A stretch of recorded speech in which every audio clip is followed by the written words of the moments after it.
So, it's finally time. For the first round of the F1 season, the cars would take to the track of the Bahrain International Circuit, a venue that had recently extended its contract until 2036 and would play host to the season opener for the second year in a row. I hate to break it to you Australians, but I don't think you'll be getting that back anytime soon. And, as it was obviously the first round of the season, all drivers and teams came in with no points, meaning that Haas had already matched their 2021 performance before Crofty could manage a single lights out and away we go. To be honest, regardless of where they finished the race, so long as both cars made it past turn 3 this time, it would be better than last year. Hey guys, it's Taran and welcome to the On Track channel and to round 1 in Bahrain. Before we get going, do make sure to give the video a thumbs up if you enjoy and subscribe down below for more F1 content every week. With a variety of videos, I'm sure there's something you'll enjoy. Now with that out of the way, let's get into my honest review of Formula 1 and the 2022 Bahrain Grand Prix.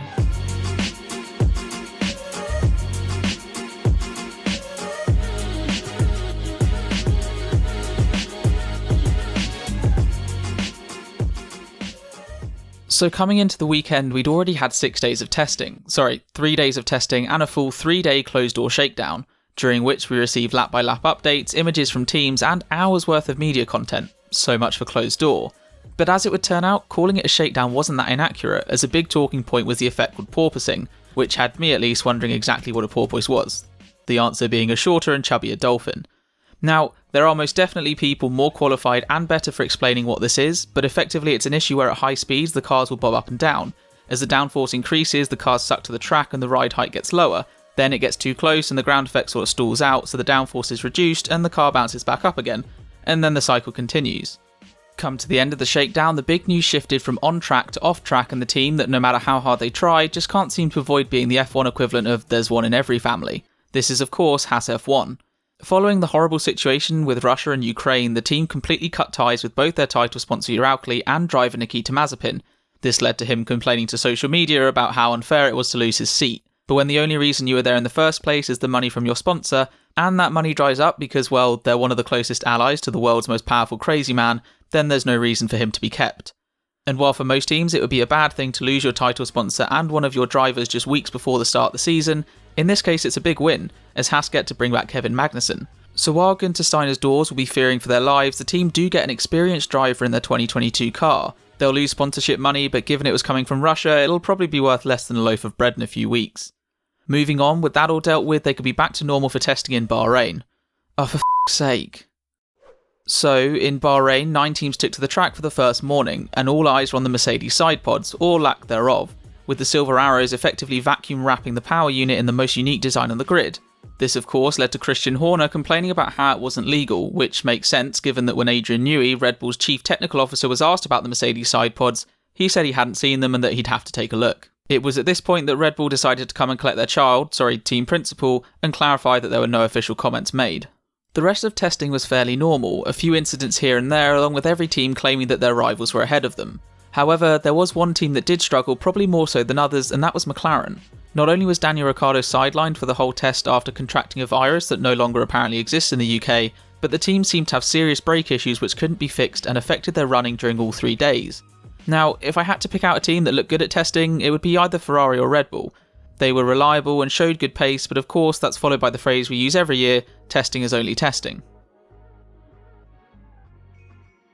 Fast forward just under a week, and after the return of the customary "It's Race Week" tweet, it was time for the first FP1 session of the season, and after Sebastian Vettel tested positive for COVID on the Thursday morning, Aston Martin would turn to reserve driver Nico Hülkenberg for the weekend, so that's their podium hopes out the window.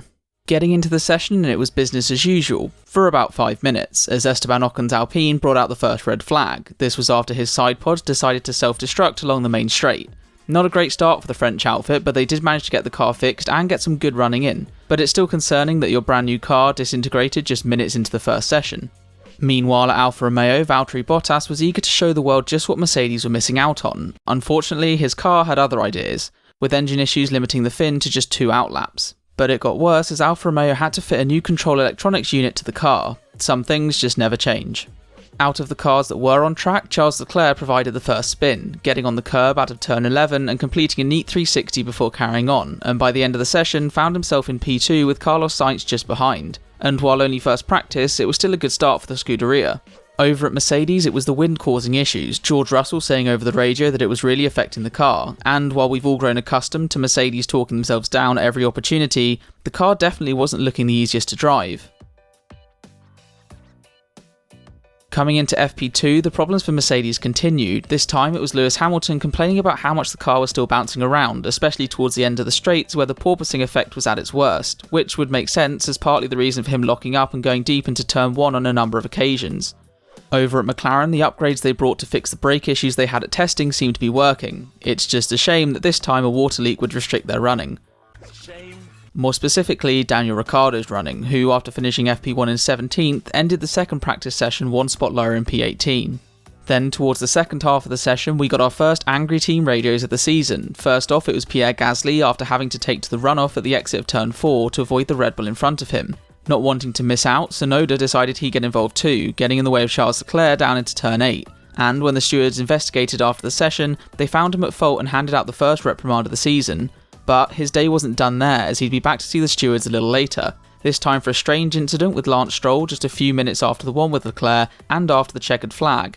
In a sort of role reversal for Tsunoda, this time it was someone getting in the way of him, as Lance Stroll was reprimanded for cutting across the Japanese driver and causing minor contact. Come FP3, the main focus for teams was soft compound running, with every driver except Alonso and Ocon setting their fastest times on the red tyre. Oh, and Yuki Tsunoda, whose car made it a whole 6 inches out the garage before braking due to a hydraulic issue. By the end of the session, we had the presumed top 3 teams occupying the top 6 spots, with Max Verstappen in P1, closely followed by Charles Leclerc, who, despite his best efforts to put the car in the wall, was saved by the gravel at the exit of turn 11. A little later, just after the session, we got the news that the FIA had released their findings from the investigation into Abu Dhabi, which confirmed the results are valid, but also mentioned there was human error in the unlapping process, along with how the communication between the race director and teams had a negative impact on decision making, almost as if Michael Massey wasn't capable of doing that on his own. So in summary, it feels kind of like a we messed up, but also we didn't, so let's just move on, along with recommendations and improvements to be made. Next up was qualifying, and it was a good one. Coming into Q1, nobody knew who was going to end up on top, but it was the Ferraris that set the early pace with a 1-2, followed by Verstappen in P3. In the Williams, with George Russell now gone, Latifi was finally able to show his true ability and qualified last, 6/10 off Stroll in 19th, making it a Canadian pay driver reverse 1-2. Other Q1 casualties included Yuki Tsunoda and Nico Hülkenberg, along with Daniel Ricciardo in the McLaren, which probably goes down as a surprise early exit. Into Q2, it didn't get much better for the team, with Lando Norris knocked out in 13th, kind of starting to regret my McLaren P4 prediction.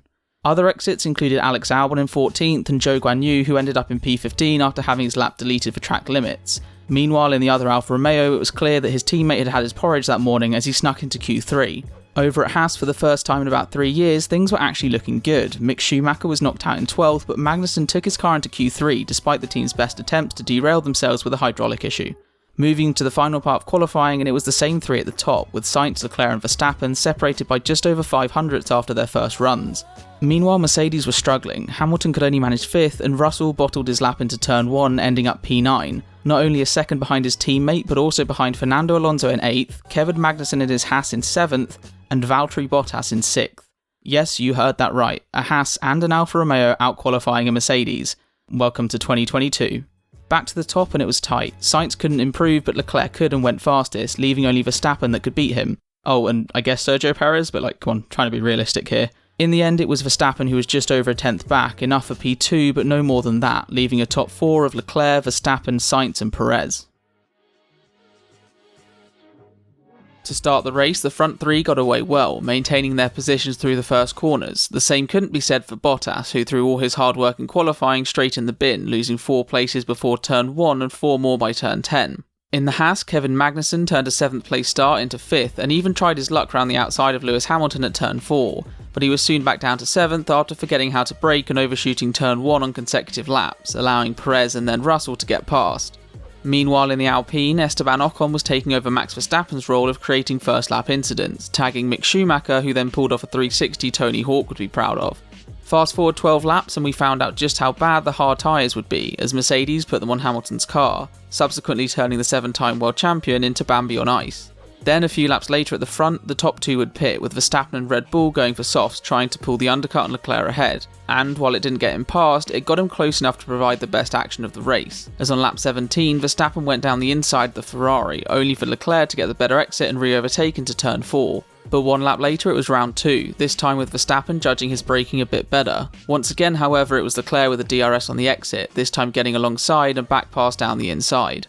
On the next lap, Verstappen was further back than the previous two, and you'd think that given 2 laps in a row, the car behind after turn 1 had ended up ahead, that maybe he'd try as something different. Well, you'd be wrong, as he once again went down the inside but this time locked up and ended up far too deep, the result of all this being overcooked tyres and Verstappen then slowly dropping back from the Ferrari.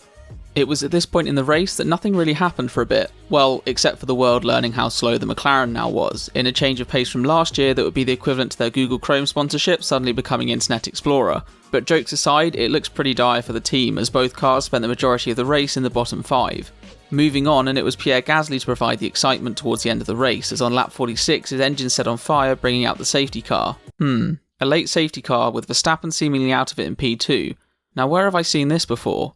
Sadly for Red Bull, even if Michael Masi was still in charge, he wouldn't have been able to save them from what was about to happen, as 3 laps from the end, Verstappen's car threw in the towel, leaving him to slowly limp into the pits. But you know, it wasn't a complete disaster. It was only 1 car out of the race, and Perez was still there in 3rd. Oh. With Perez's car dying as well, it would seem that Tsunoda was the only person able to read the instruction manual left by Honda, as his AlphaTauri would be the only Red Bull powered car to finish the race. With both Red Bull cars giving up just laps from the end, it left Lewis Hamilton to take the final podium spot, behind Leclerc and Sainz, making it a Ferrari 1-2 and their first win since their illegal engines in 2019. Anyway, that wraps up this video. Do give it a thumbs up and subscribe if you enjoyed, and leave any thoughts or feedback in the comments. But until next time, take care.